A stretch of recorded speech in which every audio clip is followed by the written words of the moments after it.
여러분 안녕하세요. 찾아가는 새벽기도 시카고 예수사랑교회 조선영 목사입니다. 오늘도 변함없는 주님의 은혜와 평강이 저와 여러분의 삶의 종일 풍성하기를 기도합니다. 오늘 말씀은 마가복음 6장 1절에서 6절까지 말씀입니다. 제가 읽어드리지요. 예수께서 거기를 떠나서 고향에 가시니 제자들도 따라갔다. 안식일이 되어서 예수께서 회당에서 가르치기 시작하셨다. 많은 사람이 듣고 놀라서 말하였다. 이 사람이 어디에서 이런 모든 것을 얻었을까? 이 사람에게 있는 지혜는 어떤 것일까? 그가 어떻게 그 손으로 이런 기적들을 일으킬까? 이 사람은 마리아의 아들 목수가 아닌가? 그는 야고보와 요셉과 유다와 시몬의 형이 아닌가? 또 그의 누이들은 모두 우리와 같이 여기에 살고 있지 않은가? 그러면서 그들은 예수를 달갑지 않게 여겼다. 그래서 예수께서 그들에게 말씀하셨다. 예언자는 자기 고향과 자기 친척과 자기 집 밖에서는 존경을 받지 않는 법이 없다. 예수께서는 다만 몇몇 병자에게 손을 얹어서 고쳐주신 것 밖에는 거기서는 아무 기적도 행할 수 없었다. 그리고 그들이 믿지 않는 것에 놀라셨다. 그리고 예수께서는 마을들을 두루 돌아다니시면서 가르치셨다. 아멘. 예수님께서 고향에 가셨습니다. 그리고 제자들도 따라갔지요.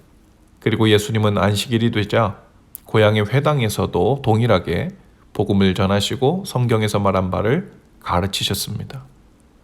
그런데 고향 마을 회당에 모여든 사람들의 생각은 온통 다른 데에 가 있었지요. 예수님의 말씀이 귀에 들어오지 않는 겁니다. 그들은 온통 예수님이 행하셨다고 들은 기적과 이적에 대한 소문에 대해 의심과 의구심으로 가득 찼죠. 3절에 보면 그들은 예수님을 달갑지 않게 여겼다라고 했어요. 사람들은 모두 예수님이 그곳에서 자라던 평범하고 일상적인 날들을 떠올리고 있었습니다. 예수님의 평범한 형제들과 출신과 배경에 대한 그 생각 때문에 온통 사로잡혀 있었죠. 그렇게 일상적이고 평범한 자신들과 똑같은 삶을 살았고 자신들과 같은 배경을 가지고 있는 사람에게서 어떤 비범하고 놀라운 일들이 나타날 수 있을까? 그 의심의 눈초리로 예수님을 바라본 겁니다.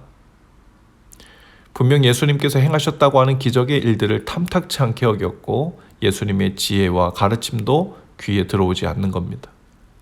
마치 대제사장들과 종교 지도자들이 예수님을 가리켜 나사렛에서 무슨 선한 것이 날 수 있겠느냐 하고 무시하고 받아들이지 않았던 모습과 흡사했죠. 5절의 기록에 의하면 예수님은 몇몇 사람을 고쳐주신 것 외에는 고향에서 아무 기적도 행하실 수 없었다라고 기록했어요. 기적을 행하시지 않은 것이 아니라 없었다라고 표현을 썼습니다. 고향에서 예수님의 기적과 이적이 나타나지 않은 것은 예수님 때문이 아니라 사람들의 믿지 않음, 불신이 걸림돌이 되었다는 말이죠. 예수님은 어떤 사람들에게는 전능하신 분으로 어떤 사람들에게는 무능하신 분으로 나타납니다. 그 차이는 바로 믿는 자들의 믿음에 달려져 있었죠. 전능하신 예수님을 모시고도 하나님의 능력을 전혀 체험하지 못하는 사람들이 있죠. 예수님을 인간적으로만 바라보고 이해하려 들기 때문입니다. 거기에는 믿음이 들어설 자리가 없기 때문이죠.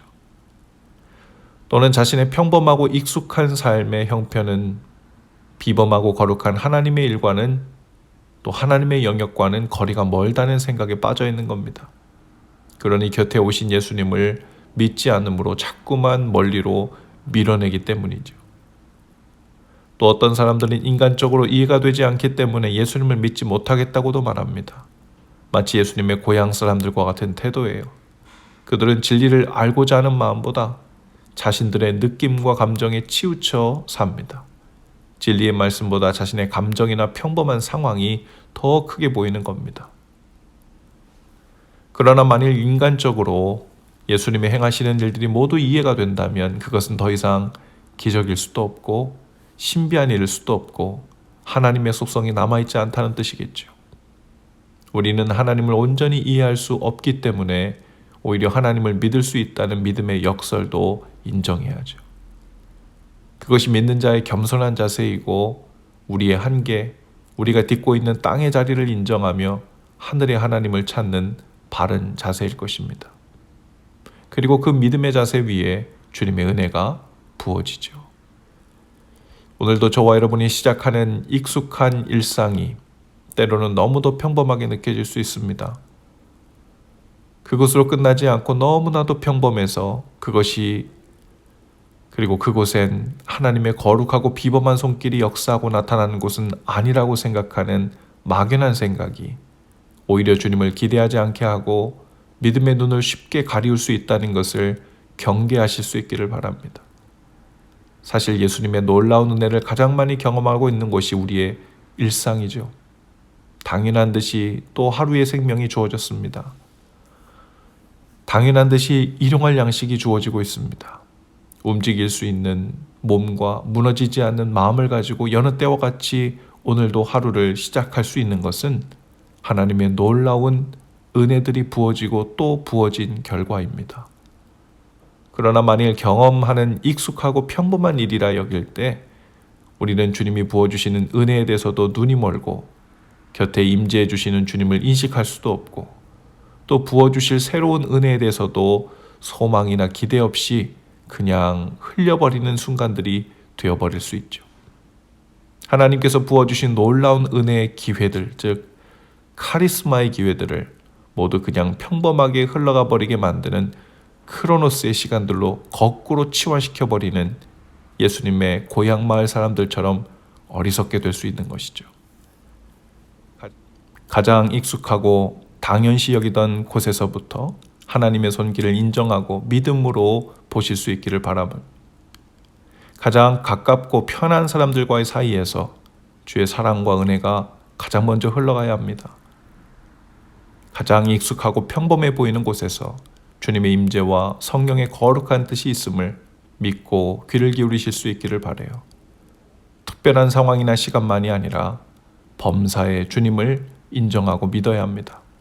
그러면 길을 인도하시는 주님의 손길이 보이기 시작할 겁니다. 오늘도 그 놀라운 은혜를 경험하게 되시는 날 되실 수 있기를 주님의 이름으로 축복합니다. 기도합시다. 주님, 오늘도 너무도 익숙한 나머지 기대를 저버린 채 주님을 주님으로 인정하지도 않고 모셔드리지도 않았던 저희의 일상을 주님께 올려드립니다.